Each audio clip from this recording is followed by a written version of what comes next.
Hello बच्चों। आज electrochemistry का मैं फिफ्थ लेक्चर यहाँ पे डाल रही हूँ। इसको फिफ्थ कर लेना, ठीक है। फिफ्थ लेक्चर है ये, क्योंकि इससे पहले मैंने जो फोर्थ लेक्चर था वो मैंने आपको जो इलेक्ट्रोकेमिकल सेल है उसका बताया था, है ना। तो चलिए, एक क्वेश्चन आपके पास और आता है सॉल्ट ब्रिज से रिलेटेड, ठीक है ना। तो सॉल्ट ब्रिज अपने आप में एक क्वेश्चन या टिप्पणी करने के लिए आपके पास आ जाता है, ठीक है। तो इसको मैंने यहाँ पे लिख लिया है और आज का टॉपिक यही है। और एक थोड़ा सा सेकंड टॉपिक इसमें आज मैं आपको बताऊंगी कि आप कोई भी गैल्वेनिक सेल है, डेनियल सेल है, या आप इलेक्ट्रोकेमिकल सेल बोल लो, आप उसका रिप्रेजेंटेशन कैसे करोगे, निरूपण कैसे करोगे, ठीक है। तो ये दो चीज़ें मैंने यहाँ पे आज कर रखी हैं। इसको आप फिफ्थ लेक्चर कर लेना, ठीक है। फिफ्थ लेक्चर है ये। चलिए स्टार्ट करते हैं। तो जैसा कि मैंने आपको बताया था कि लवण सेतु क्या होती है। जो लवण सेतु है इसको हम यहाँ पे इस तरह से देखो, ये आपको पता था कि ये क्या है, ऑक्सीडेशन हाफ सेल है, और ये वाला कंटेनर क्या है, रिडक्शन हाफ सेल है, ठीक है। यहाँ से क्या होती है, जिंक जो छड़ होती है वो क्षीण होती है, और यहाँ Zn2 पॉजिटिव आयनों की संख्या क्या हो जाती है, बढ़ जाती है, ठीक है। अब क्षीण होती रहती है तो यहाँ से जो इलेक्ट्रॉन होते हैं वो इलेक्ट्रॉन क्या होंगे, मैं एक जिंक से 2 इलेक्ट्रॉन निकलते हैं तो मैंने यहाँ पे 2 इलेक्ट्रॉन लिख लिया। इधर को मूव होते हुए यहाँ नीचे इस छड़ से होते हुए विलयन में पहुँच जाते हैं, और वो यहाँ पे क्या करते हैं, कॉपर क्या करेगा, इन इलेक्ट्रॉनों को ग्रहण करके यहाँ पे क्या होने लग जाएगा, जमा होने लग जाएगा। तो यहाँ तो कॉपर का भार बढ़ जाएगा, कॉपर छड़ का, और इसका भार क्या हो जाता है, क्षीण हो जाता है, ठीक है। तो ये था। अब ये दो अलग अलग कंटेनर हैं, है ना। इनको हमने जो जिंक छड़ थी और कॉपर छड़ थी, इसको हमने एक बाह्य परिपथ द्वारा तार से एक वोल्टमीटर पे क्या कर लिया है, जोड़ लिया है, ठीक है। तो ये सब तो इलेक्ट्रोकेमिकल सेल का था। अब बात यहाँ पे हम करते हैं इसकी। ये जो आपको दिख रहा है ये क्या है, ये है एक सॉल्ट ब्रिज, यू नली, ठीक है। यू ऐसा सीधा होता है, मैंने उल्टा यू कर दिया, ठीक है। तो इसको क्या कर दिया मैंने, इस तरह से लगा दिया है कि क्या है, ये दोनों के कांटेक्ट में रहे, दोनों कंटेनर के कांटेक्ट में रहे, फर्स्ट वाले के भी और सेकंड वाले के भी, ठीक है ना। अब देखो, जो सॉल्ट ब्रिज है वो मतलब जो ये नली होती है ये क्या होती है, कांच की होती है, ठीक है। और इसके अंदर जो भी यहाँ सॉल्यूशन भरा हुआ होता है, ठीक है, वो सैचुरेटेड सॉल्यूशन होता है। कुछ वैद्युत अपघट्य होते हैं, जैसे KCl ले लिया, NaCl ले लिया, KNO3 ले लिया, या फिर NaNO3 यानी सोडियम नाइट्रेट ले लिया, या K2SO4 आप ले लो, या Na2SO4 ले लो, कुछ भी आप कोई भी वैद्युत अपघट्य ले सकते हैं। बट उसका क्या करना है, कंसनट्रेटेड सॉल्यूशन ले लेना है, ठीक है ना। हो गया। तो यहाँ पे ले लेते हैं हम, और यहाँ क्योंकि जो वैद्युत अपघट्य है वो क्या बना रहे, सेमी सॉलिड बना रहे, ठीक है ना, ठोसीकृत बना रहे थोड़ा सा। तो उसको हम क्या करते हैं, जो अगर अगर जेली होती है, या फिर आप जिलेटिन, आपने जेलियाँ वगैरह खाई होंगी पैकेट में, या उसमें आती हैं जो पाउचेस में आती हैं, तो उसमें आपने देखा होगा, या जैम आपने देखा होगा, ठीक है। जैम में अगर छोटे छोटे जो फ्लेवर या फिर छोटे मार्वल्स होते हैं जो खाने वाले, ठीक है, उनको दाने अगर मैं डाल दूं तो वो ऐसे लगते हैं जैसे फंसे हुए प्रतीत होते हैं, ठीक है। या आपने जेली खाई होगी, उसमें भी आपने देखा होगा छोटे छोटे बारीक दाने होते हैं बीच में। तो इस तरह से क्या हो जाता है, फिर जो अगर अगर जेली होती है और जो जिलेटिन होता है उसमें आयंस भी हमें इसी प्रकार मतलब क्या होते हैं, प्रतीत होते हैं, ठीक है। तो इसलिए उसको हम सेमी सॉलिड करने के लिए ये सब करते हैं, ठीक है। तो आगे, अब जो यहाँ पे हमने जो भी हमने चाहे मैंने इस माना मैंने KCl ले लिया है, या फिर K2SO4 लिया है, या सोडियम सल्फेट कुछ भी ले लिया है मैंने। अब मैंने क्या किया, जो ये KCl है या जो भी वैद्युत अपघट्य है वो क्या होता है, निष्क्रिय वैद्युत अपघट्य होता है, ठीक है। निष्क्रिय से यहाँ पे क्या तात्पर्य है, निष्क्रिय से मतलब है कि जो भी हमने वैद्युत अपघट्य लिया है वो ना तो सेल में निहित, ना ही ऑक्सीडेशन कंटेनर से, ना ही रिडक्शन कंटेनर से। इसका मतलब जो पूरी अभिक्रिया हो रही है, कौन सी अभिक्रिया हो रही है, रिडॉक्स रिएक्शन हो रही है, उसमें कोई भी पार्टिसिपेट नहीं करता है, ठीक है ना। हो गया। और ना ही यहाँ क्या करेगा, यहाँ उपस्थित जब भी इससे जो आयन आएंगे, ठीक है, उनसे रिएक्शन नहीं करेगा, ठीक है। इसके आयंस या जो KCl है या Na2SO4 है, ये जो मतलब वैद्युत अपघट्य है, वैद्युत अपघट्य के आयन सिर्फ क्या करते हैं, विद्युत उदासीनता बनाए रखने के लिए, यानी अगर 10 पॉजिटिव हैं तो 10 ही नेगेटिव होने चाहिए, विद्युत उदासीनता कंटेनरों की बनी होनी चाहिए, विलयन की विद्युत उदासीनता बनी रहनी चाहिए, सिर्फ इसलिए यूज़ किए जाते हैं, ठीक है ना। तो निष्क्रिय का यहाँ पे ये तात्पर्य है, ठीक है ना, कि ना तो वो जो वैद्युत अपघट्य होगा वो रिडॉक्स रिएक्शन में कोई पार्टिसिपेट करेगा, और ना ही दोनों ही अर्ध सेलों में जो इलेक्ट्रोड है, ठीक है, या फिर इन इलेक्ट्रोडों में उपस्थित ये विलयन है, इन विलयनों से भी क्रिया नहीं करेगा, ठीक है ना। आ गई बात समझ में। तो ये है इसका काम, ठीक है। अब मुख्य जो ये तो निष्क्रिय का बता दिया मैंने कि निष्क्रिय का मीन्स, ठीक है। अब लवण सेतु के जो दो मेन वर्क या दो मेन फंक्शन जो होते हैं वो क्या होते हैं कि क्या करता है, ये क्या करेगा, एक अर्ध सेल से दूसरे अर्ध सेल में आयनों के जो मोशन है, ठीक है, परिगमन जिसको आप बोलते हो, इस परिगमन को क्या बनाता है, सुगम बनाता है, ठीक है। अब सुगम कैसे बनाएगा, यहाँ जैसे मैंने बोला था कि जिंक 2 पॉजिटिव बहुत ज़्यादा हो जाते हैं जब यहाँ जिंक रॉड क्षीण होने लग जाती है, ठीक है। अब जिंक रॉड के क्षीण होते ही क्या होगा, यहाँ से इलेक्ट्रॉन रिलीज होने लग जाएंगे, इलेक्ट्रॉन रिलीज होने लग जाएंगे तो यहाँ आ जाएंगे, ठीक है। अब यहाँ आ जाएंगे तो क्या होगा, यहाँ से कॉपर, जो कॉपर के आयंस होंगे, कॉपर 2 पॉजिटिव यानी विलयन में जो भी आयंस है वो इन इलेक्ट्रॉन को एक्सेप्ट करके यहाँ पे क्या हो जाएंगे, जमा होने लग जाएंगे, ठीक है ना। तो एक तरफ से क्या करेगा ये, अब यहाँ जो आयनों की बैलेंसिंग है उसको बनाए रखेगा यहाँ पे, ठीक है। यहाँ अगर पॉजिटिव आयन ज़्यादा हो जाएंगे तो नेगेटिव आयन को भेजेगा, ये यहाँ चला जाता है तो यहाँ पॉजिटिव आयन की कमी हो जाएगी तो यहाँ नेगेटिव आयन को भेजेगा, ठीक है।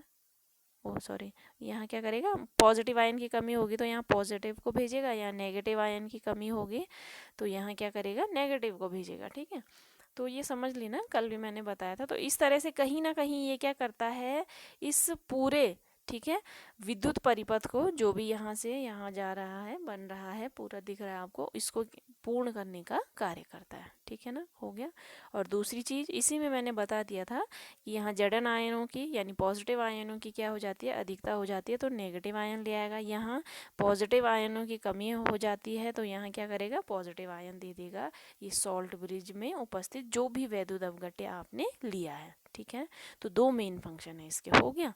अब इसके बाद ये मैंने आपको बता दिया कि क्या क्या होगा, ठीक है। ये कल भी मैंने आपको बताया था कि जिंक क्या करता है, इधर जिंक रॉड क्या होती है, ऐसे 2 इलेक्ट्रॉन रिलीज करके, ठीक है, Zn2 पॉजिटिव बना देती है। और यहाँ सॉल्यूशन में ये कितना कितना सॉल्यूशन ले रखा है हमने, 1 मोलैरिटी का जिंक सल्फेट का विलयन ले रखा है, ठीक है। तो इसमें क्या हो जाती है, इस तरह से अब एक जिंक क्या करेगा, 2 इलेक्ट्रॉन रिलीज करेगा, ठीक है। अब मैंने मान लिया कि यहाँ से कितने जिंक आ गए, 5 जिंक आ गए, ठीक है, 5 जिंक आ गए तो 5 जिंक क्या करेंगे, 5 जिंक 2 पॉजिटिव इलेक्ट्रॉन वो आयन देंगे और क्या करेंगे, 5 यानी 5 दूनी 10 इलेक्ट्रॉन, ठीक है। तो एक 2 करता है, एक क्या करता है, 2 इलेक्ट्रॉन रिलीज करता है तो 5 कितने इलेक्ट्रॉन रिलीज करेंगे, 10 इलेक्ट्रॉन रिलीज करेंगे, ठीक है ना। तो 10 इलेक्ट्रॉन तो ऊपर चले जाएंगे लेकिन जो 5 जिंक पॉजिटिव है वो यहाँ आ जाएंगे। अब माना जो 1MZnSO4 था पहले का, यहाँ 10 थे, ये मैंने कल भी सेम बताया था आपको कि 10 थे पहले, सपोज 10 जिंक पॉजिटिव थे, 5 और आ गए, यहाँ पे ऐड कर लेना इसको, तो कितने हो गए, 15 जिंक पॉजिटिव हो गए, ठीक है, 15 जिंक 2 पॉजिटिव हो गए, ठीक। अब यहाँ जब 1MZnSO4 की मैंने बात की थी तो 10 जिंक 2 पॉजिटिव ने क्या किया होगा, 10 सल्फेट आयनों से, ठीक है, SO4 आयनों से क्या किया होगा, बाइंड रहे होंगे तो 10 सल्फेट आयन रहे होंगे। लेकिन अब तो यहाँ कितने हो गए, 15 Zn पॉजिटिव हो गए ना, तो और 10 ही सल्फेट हैं, यानी नेगेटिव आयन कितने हैं, 10 हैं, और पॉजिटिव कितने हैं, 15 हैं, ठीक है। तो 15 तो पॉजिटिव हो गए और 10 क्या हो गए, नेगेटिव हो गए, तो आयन इम्बैलेंसिंग हो गई, ठीक है। अब इस बैलेंसिंग को करने के लिए क्या हो गया क्या करेंगे, जो यहाँ से इस सॉल्ट ब्रिज में उपस्थित नेगेटिव आयन, यहाँ पे अगर मैंने KCl ले रखा है तो KCl किस तरह से टूटता है, K पॉजिटिव में और Cl नेगेटिव में टूटता है। अब यहाँ कमी कितने आयनों की है और कौन से आयनों की है, नेगेटिव आयन की कमी है और कितने आयन और चाहिए, 5 और चाहिए। तो मैं 5Cl क्या हो जाएंगे, यहाँ इस सॉल्ट ब्रिज से होते हुए यहाँ 1M ZnSO4 की सॉल्यूशन में आ जाएंगे। तो इस प्रकार 15 ही पॉजिटिव आयन और 15 ही नेगेटिव आयन उपस्थित हो जाएंगे और विद्युत उदासीनता बन जाएगी। ठीक है ना, हो गया।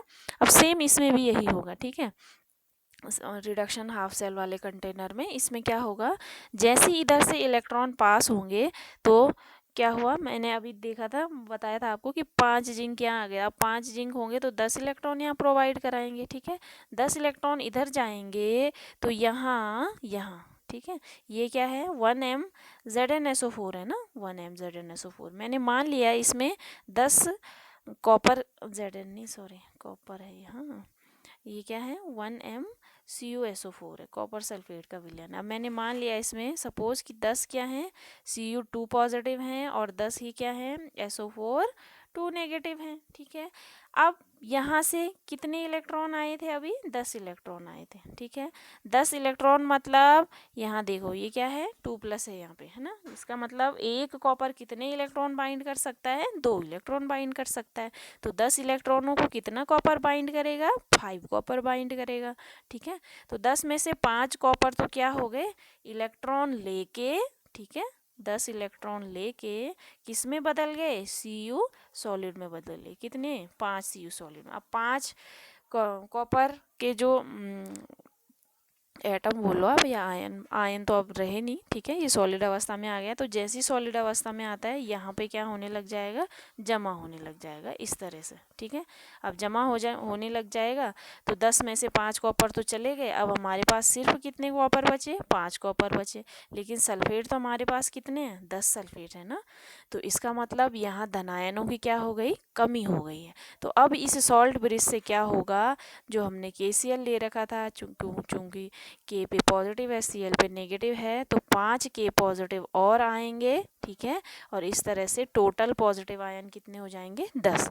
तो 10 पॉजिटिव यानी 5 कॉपर 2 पॉजिटिव हैं और 5 ही क्या हैं, K पॉजिटिव हैं। तो इसका मतलब कितने पॉजिटिव हो गए, 10 पॉजिटिव हो गए। और 10 सल्फेट तो पहले से ही थे, इसका मतलब 10 नेगेटिव पहले से थे। तो इस तरह से इस विलयन की, यानी जो रिडक्शन हाफ सेल है इस कंटेनर की, या इस कंटेनर में उपस्थित विलयन की भी क्या बनी रहेगी, विद्युत उदासीनता बनी रहेगी। ठीक है ना, तो इससे आप एक समराइज लाइन ऐसे बोल सकते हो कि जो लवण सेतु है वो दोनों इलेक्ट्रोड हो, यानी जिंक इलेक्ट्रोड है या कॉपर इलेक्ट्रोड है, इन पे क्या नहीं होने देता है, आवश्यकता से अधिक आवेश को एकत्रित नहीं होने देता है। ठीक है, एक लाइन आप ऐसे बोल सकते हो। ठीक हो गया, तो ये सब है, मैंने यही सब इसमें लिखा हुआ है जो मैंने आपको बताया है। ठीक है, अब देखो नेक्स्ट है गैल्वेनिक सेल या फिर कोई सेल है उसका निरूपण हम कैसे करते हैं। ठीक है, तो IUPAC के अनुसार किसी गैल्वेनिक सेल को या किसी डेनियल सेल को निरूपित करने के लिए हम निम्न परिपाटी का यूज़ करते हैं। अब निम्न परिपाटी में मैंने 3-4 पॉइंट लिखे हुए हैं। अब इसमें देखो आपको पता चल गया है, अगर मैं इसकी बात करूं इसकी, ठीक है, तो यही इसको मान लो आप, ये क्या है, मान लिया हमने कि गैल्वेनिक सेल है, इलेक्ट्रोकेमिकल सेल ले लो, डेनियल सेल ले लो। ठीक है, इधर मैंने बोला है ये क्या है, ऑक्सीडेशन हाफ सेल है, ये क्या है, रिडक्शन हाफ सेल है। इसका मतलब आप देख रहे हो, आपकी नज़र फ़ोन पे है या कॉपी में है, किताब में है, जिसमें भी है, आपको ये दिख रहा है कॉपर वाला किस साइड है, हमारे राइट हैंड की साइड है, और जिंक वाला जो कंटेनर है ये वाला, ये किस साइड है, लेफ्ट हैंड की साइड है। ठीक है, तो क्या होगा, देखो जब मैं क्या कर रही होंगी, इस तरह से अगर मैं किसी गैल्वेनिक सेल को निरूपित कर रही होंगी, तो जो एक अर्ध सेल होगा, ठीक है, एक अर्ध सेल का जो इलेक्ट्रोड होगा ये वाला, यानी जो भी धातु हमने ले रखी है, इस धातु के संकेत को, ठीक है, इस धातु के संपर्क में हमने लाया है। ठीक है, धातु में यहाँ क्या है, कोई विद्युत अपघट्य है। ठीक है, और विद्युत अपघट्य में उपस्थित क्या होंगे, आयंस होंगे। ठीक है, तो इस जिंक धातु को, यानी जिंक की जो छड़ है हमने इसमें मैं यहाँ पे कर लेती हूँ, खाली पेज है ना। ठीक है। तो जिंक जो इलेक्ट्रोड है, ठीक है, और जो जिंक सल्फेट का वैद्युत अपघट्य था, ठीक है, उसमें उपस्थित कौन से आयन थे? जिंक पॉजिटिव आयन थे, ठीक है। तो जिंक की छड़ और जिंक पॉजिटिव यानी जो एक्वस है, इसमें मैं एक्वस लिख लेती हूँ, यानी जो कहाँ है? वैद्युत अपघट्य में उपस्थित है। इन दोनों को हम एक सिंगल ऊर्ध्वाधर लाइन द्वारा क्या करते हैं? निरूपित करते हैं अलग करने के लिए, ठीक है। अब ये मैंने किस हैंड की बात कर रही हूँ मैं? ये ऑक्सीडेशन हाफ सेल की बात कर रही हूँ मैं। ऑक्सीडेशन मैंने शॉर्ट में लिख दिया हाफ सेल, ठीक है, हो गया। अब ऐसे ही क्या होगा? राइट हैंड की साइड जो क्या होगा? दूसरा अब वो होगा, क्या बोलते हैं, दूसरा कंटेनर है, उसमें क्या होगा? कोई भी मैंने यहाँ पे कॉपर ले रखा है, ठीक है। तो कॉपर में क्या हो जाएगा? कॉपर, अब देखो ये तो मैंने एज ए एग्जाम्पल बताया था, ठीक है, कि हमने क्या कर लिया, कोई भी है, जिंक है या फिर कोई भी है, उसका आयन है या उसकी सॉलिड अवस्था है, ठीक है। सॉरी, इसमें मैंने जैसे जिंक है और इसका आयन है Zn2 पॉजिटिव, तो इन दोनों को हम अलग कैसे करेंगे? एक खड़ी लाइन द्वारा अलग करेंगे, ठीक है। ऐसी कॉपर है और कॉपर 2 पॉजिटिव है, तो इसको हम क्या करेंगे? एक खड़ी लाइन द्वारा अलग करेंगे। अब अगर मैं बात करूं ऑक्सीडेशन हाफ सेल की, जो इस साइड होता है हमारे लेफ्ट हैंड की साइड, और मैं बात करूं रिडक्शन हाफ सेल की, तो तब मैं क्या करूंगी? जब मैं ऑक्सीडेशन हाफ सेल को निरूपित कर रही होंगी, तो जो अपचयित अवस्था होगी, अपचयित अवस्था यानी जब क्या है? अपचयित अवस्था क्या होगी? ये होगी, ठीक है। ऑक्सीकृत अवस्था इसकी क्या होगी? ये होगी, जहाँ पे आपको ऑक्सीडेशन नंबर साफ साफ दिख रहा होगा, ठीक है। तो यहाँ पे देखो जिंक ने इलेक्ट्रॉन ले रखे हैं और यहाँ पे दे रखे हैं, तो इसका मतलब ये ऑक्सीकृत अवस्था है, और ये कौन सी अवस्था है? अपचयित अवस्था है, ठीक है। तो ऑक्सीकरण अर्ध सेल की बात मैं कर रही हूँ, तो इसमें जो अपचयित अवस्था होगी, आप इसको सदैव क्या करोगे? बाईं ओर लिखोगे। ये देखो आपके बाईं हाथ की ओर जिंक है, ठीक है, और ये क्या है? जो Zn2 पॉजिटिव यानी जो ऑक्सीकृत अवस्था है वो किस साइड है? राइट हैंड की साइड है। तो इन दोनों को हम एक सिंगल ऊर्ध्वाधर लाइन द्वारा क्या करते हैं? सेपरेट करते हैं, ठीक है। अब ऐसी कॉपर, ये कॉपर बोल लो या फिर अपचयन अर्ध सेल होगा जो, ठीक है। यहाँ पे मैं ऑक्सीडेशन हाफ सेल लिख लेती हूँ, यहाँ पे क्या लिख देती हूँ? रिडक्शन हाफ सेल लिख लेती हूँ, ठीक है। इसको आप कैसे निरूपित करोगे? इसको निरूपित करने के लिए आप क्या करते हो? जो अपचयित अवस्था होती है यानी कॉपर, अपचयित अवस्था कॉपर है, ठीक है, इस अपचयित अवस्था को दाएं हाथ की ओर लिखते हो, दाईं ओर, ठीक है। तो इसका मतलब क्या है? अब हमें कॉपर जो अपचयित अवस्था है और जो ऑक्सीकृत अवस्था है, इसकी ऑक्सीकृत अवस्था क्या हो जाएगी? Cu2 पॉजिटिव हो जाएगी। तो इसको हम क्या लिखेंगे? जो अपचयित अवस्था होगी इसको दाएं हाथ की ओर लिखेंगे, और जो कॉपर 2 पॉजिटिव है इसको बाएं हाथ की ओर लिखेंगे, और दोनों को एक सिंगल ऊर्ध्वाधर, डबल मत करना इसको, सिंगल ऊर्ध्वाधर लाइन जो मैंने ये बनाई रखी है, इससे क्या कर लेंगे? हम सेपरेट कर लेंगे, ठीक है। तो एज अ समराइज अगर मैं करूँ, मैं बात बोलूँ किसी, अगर मैं ऑक्सीडेशन हाफ सेल की बात कर रही हूँ, तो मैं कैसे? अपचयित अवस्था को मैंने किस साइड लिखना है? बाईं ओर लिखना है, और उसके जो भी आयन होंगे, यानी आयन सपोज वैद्युत अपघट्य विलयन में उसके आयन क्या है? Mn पॉजिटिव हैं, ठीक है। n यहाँ पे क्या है? इलेक्ट्रॉनों की संख्या है, ठीक है। तो क्योंकि एक्वस फॉर्म में है वो, यानी विलयन में है, तो एक्वस लिखूंगी मैं इसको। तो ये क्या है? ऑक्सीडेशन हाफ सेल, इसको मैं ऐसे निरूपित करूंगी, ठीक है। जब मैं बात करूं किसकी? रिडक्शन हाफ सेल की, तो रिडक्शन हाफ सेल में मैं क्या करूंगी? मैंने बोला जो अपचयित अवस्था होगी उसको मैं राइट हैंड की साइड लिखूंगी, और सेपरेशन करके जो इसकी क्या होगी? अपचयित अवस्था होगी, इसको मैं लेफ्ट हैंड की साइड लिखूंगी। और क्योंकि वैद्युत अपघट्य विलयन है तो ये एक्वस फॉर्म है, तो ये क्या है? रिडक्शन हाफ सेल, ठीक है। ऑक्सीडेशन हाफ सेल मैंने कैसे लिखी थी? बाईं ओर लिखी थी, सेपरेशन का एक ऊर्ध्वाधर लाइन लगाई थी, और जो उसकी अपचयित अवस्था, ऑक्सीकृत अवस्था थी, वो मैंने उसकी राइट साइड लिख ली थी, और वैद्युत अपघट्य विलयन है तो उसको मैंने ऐसे लिख लिया था। तो ये क्या है? ऑक्सीडेशन हाफ सेल है, ठीक है ना, हो गया। तो आप इसको अच्छे से समझ लेना। देखो अलग है, यहाँ देखो ये बाईं साइड है अपचयित अवस्था, और यहाँ अपचयित अवस्था क्या है? दाईं साइड है, ठीक है। तो ये मैंने यहाँ पे भी आपको दिखा रखी है, ये देखो, ठीक है, कि ऑक्सीडेशन हाफ सेल में क्या है? जो Ms है यानी M सॉलिड है, यानी अपचयित अवस्था है, वो बाईं ओर है, और इसके ये N ऊपर नहीं जा पाया था तो मैंने स्पेस दे के लिख दिया है, ठीक है। वो क्या है? दाईं ओर है। ऐसी रिडक्शन हाफ सेल में जो अपचयित अवस्था है वो दाईं ओर है, और जो ऑक्सीकृत अवस्था है या जो भी ऑक्सीकृत अवस्था का आयन है वो किस साइड है, बाईं ओर है। ठीक है, और ये मैंने एग्जांपल दे दिए हैं जिंक का, और जिंक क्या है, अपचयित अवस्था है, तो इसको बाईं साइड लिख लिया, और उसके जो वैद्युत अपघट्य विलयन में उपस्थित आयन है या उसकी ऑक्सीकृत अवस्था है उसको क्या कर दिया, राइट साइड। ऐसी सेम कॉपर में भी लिखा है। तो ऑक्सीडेशन हाफ सेल में क्योंकि क्या होता है, जिंक इलेक्ट्रॉन देता है तो ये एज अ एनोड कार्य करेगा, और जो कॉपर है वो इलेक्ट्रॉन लेता है वो एज अ कैथोड कार्य करेगा। ठीक है, हो गया। ठीक, अब दूसरी बात इसमें एक मेन बात ये भी है कि जब भी हम क्या कर रहे होते हैं, विलयन के जो मोलर सांद्रण होते हैं, ठीक है, मतलब कुछ ना कुछ सांद्रता होगी ना उसकी। ठीक है, जो ऑक्सीडेशन हाफ सेल है और रिडक्शन हाफ सेल है, ठीक है, तो उनकी कुछ ना कुछ सांद्रता होती है। तो उनकी सांद्रता का जो मतलब उनका सांद्रण है या उनकी जो भी कंसंट्रेशन है, ठीक है, उनके कंसंट्रेशन को हम क्या करेंगे, जो आयन होगा, आयन बना रखा होगा। अब आयन से आप समझते हो कि पॉजिटिव या फिर नेगेटिव या फिर पॉजिटिव जो भी है, ठीक है, तो आयन के सूत्र के पश्चात हम क्या करेंगे, कोष्टक में कंसंट्रेशन, सी फॉर कंसंट्रेशन, अगर हम ऑक्सीडेशन हाफ सेल की बात कर रहे हैं या किसी पहले वाले की बात कर रहे हैं, पहले सेल की बात कर रहे हैं तो उसको मैं C1 लिख लूँगी। ऐसे यहाँ दूसरे वाले की बात करूँ तो इसको क्या लिख लूँगी, C2 लिख लूँगी। ठीक है, ढंग से लिख लेती हूँ एक बार।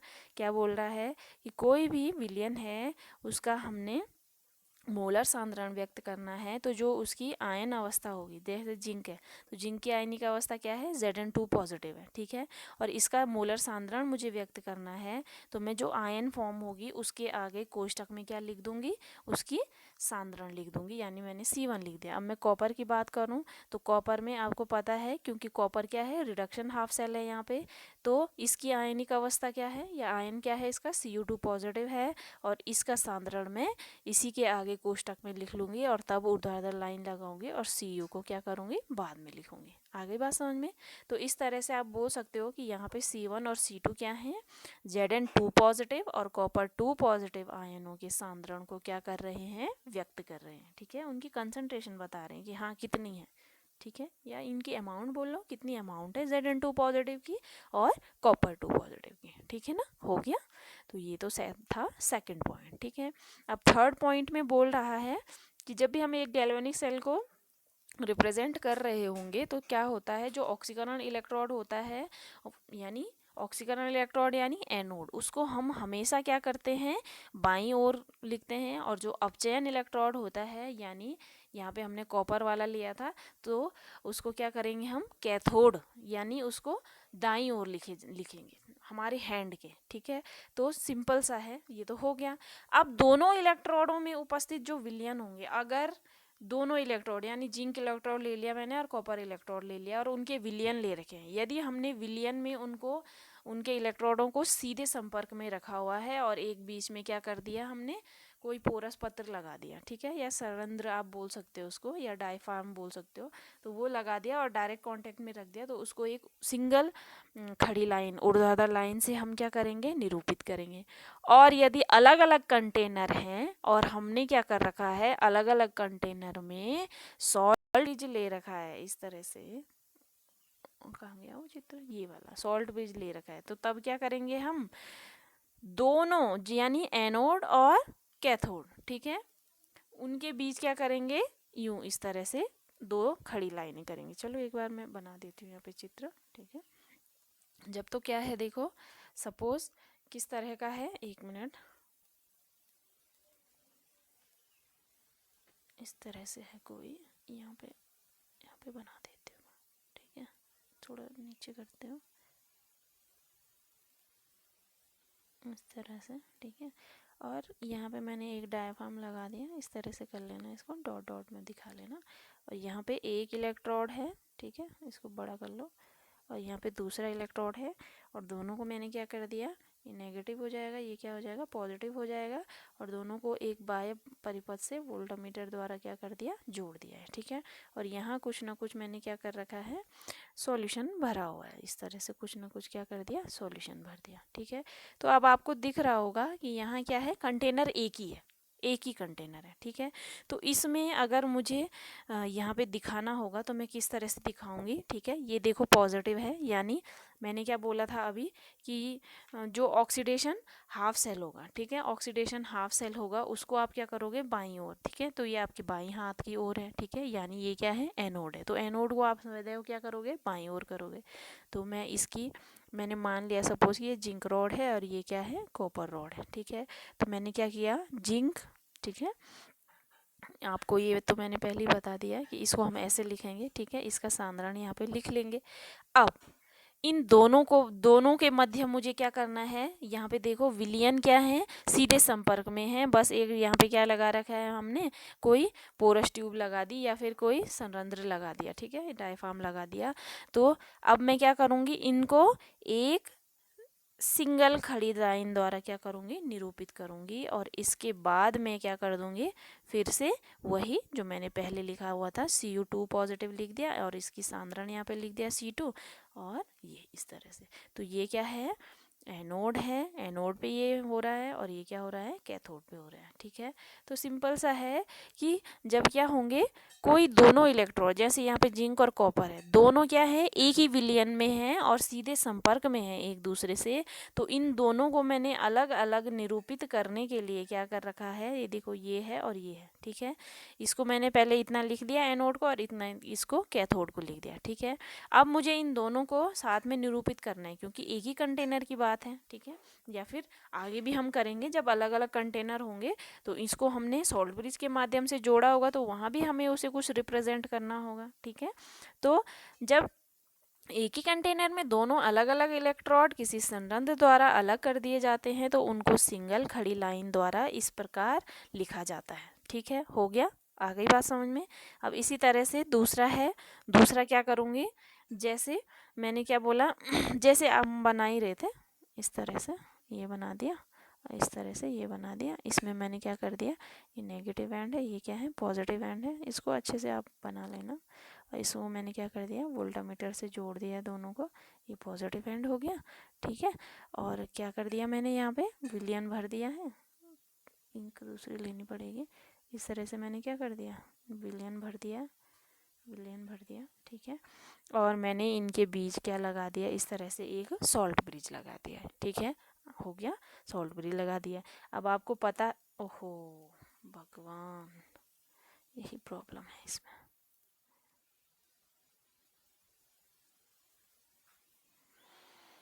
दोबारा से बना देती हूँ, ठीक है। ये इसको ऐसे कर लो सीधे शॉर्ट में, ये और एक क्या लगा दो इनके बीच सॉल्ट ब्रिज लगा दो, और इसमें क्या कर दो इस तरह से विलियन भर दो, ठीक है। ये नेगेटिव एंड है और ये क्या है पॉजिटिव एंड है, ठीक है। तो अब अगर हमें इसे निरूपित करना है तो इसको निरूपित करने के लिए मैं क्या करूँगी, देखो इस तरह से करूँगी। ये आपको पता है ये क्या है ऑक्सीडेशन हाफ सेल है और ये क्या है सी, ये क्या है रिडक्शन हाफ सेल है, ठीक है। Oxidation half cell reduction half cell. अब आप ऑक्सीडेशन हाफ सेल को कैसे निरूपित करोगे, सपोज ये जिंक रॉड है और ये कौन सी है कॉपर रॉड है, ठीक है। तो मैं क्या कैसे निरूपित करूँगी इसे Zn2 पॉजिटिव और यहाँ पे क्या लिख दूँगी C1 लिख दूँगी। इसको कैसे निरूपित करूँगी, पहले मैंने इसको बता दिया आपको कि जो इसकी ऑक्सीकृत अवस्था है वो बाईं ओर और अपचयित अवस्था क्या होगी दाईं ओर, इस तरह से, ठीक है। तो ये ऑक्सीडेशन हाफ सेल में हो रहा है, ये रिडक्शन हाफ सेल में हो रहा है, यानी ये एनोड में हो रहा है, ठीक है। ये क्या हो रहा है ये एनोड में हो रहा है और ये क्या हो रहा है कैथोड में हो रहा है। अब इनके बीच क्या लगाया हुआ है एक सॉल्ट ब्रिज लगाया हुआ है, ठीक है। तो इसको हम क्या करेंगे जब हम लवण सेतु द्वारा इस तरह से लवण सेतु द्वारा ये दोनों कंटेनर यहाँ पे देखो दोनों कंटेनर एक दूसरे के संपर्क में हैं, तो इसको हम क्या करेंगे फिर इस तरह से डबल लाइन द्वारा क्या करेंगे अलग करेंगे, ठीक है। हो गया, ठीक है। तो समझ गए ऑक्सीडेशन हाफ सेल की जो भी क्या हो रही होगी आप मतलब उसको निरूपित कर रहे होंगे, जो ऑक्सीकरण अर्ध सेल है और जो आप रिडक्शन हाफ सेल है उसको जैसे भी आप निरूपित कर रहे होंगे, उसके बाद दोनों को एक साथ निरूपित करना है।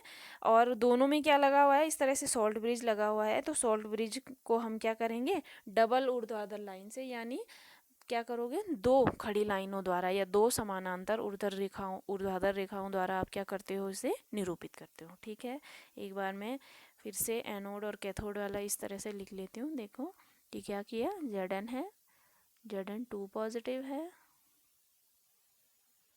Zn2 पॉजिटिव है। ठीक है, इसकी कंसंट्रेशन मैंने लिख दी है, सॉल्ट ब्रिज ऐसे लगा दिया है, और दूसरी साइड क्या है, कैथोड पे जो भी रिएक्शन हो रही होगी, ठीक है, उसको मैंने क्या कर दिया है, इस तरह से लिख दिया। ठीक है ना, तो इसको लिख लेना ऑक्सीडेशन हाफ सेल यानी एनोड, इसको लिख लेना रिडक्शन हाफ सेल यानी कैथोड। हो गया है। तो इस तरह से क्या था इसमें, पूरा ये एक गैल्वेनिक सेल को निरूपित करने के लिए जो भी पॉइंट्स थे वो मैंने आपको बता दिए हैं। ठीक है, यहाँ पे आप डायरेक्ट ये वाला देखो, सिंगल खड़ी लाइन है, और यहाँ पे क्या है, डबल खड़ी लाइन है। तो यहाँ पे डायरेक्ट कांटेक्ट था इसलिए सिंगल लाइन है, यहाँ पे डबल लाइन है खड़ी, तो इसको क्या लिख लेना, विद कांटेक्ट ऑफ किसके, सॉल्ट ब्रिज के, यहाँ पे लिख लेना सॉल्ट ब्रिज के। ठीक है ना, हो गया। तो ये सब है, इसको आप अच्छे से कर लीजिए, समझ जाना। ठीक है, ये यहाँ पे कुछ हो रखा है, C1 and C2 are concentration है वो। ठीक है, concentration of Zn2 positive and Cu2 positive ions respectively. ठीक है, हो गया। तो ये सारा है बच्चों, आप इसको कर लेना। चलिए।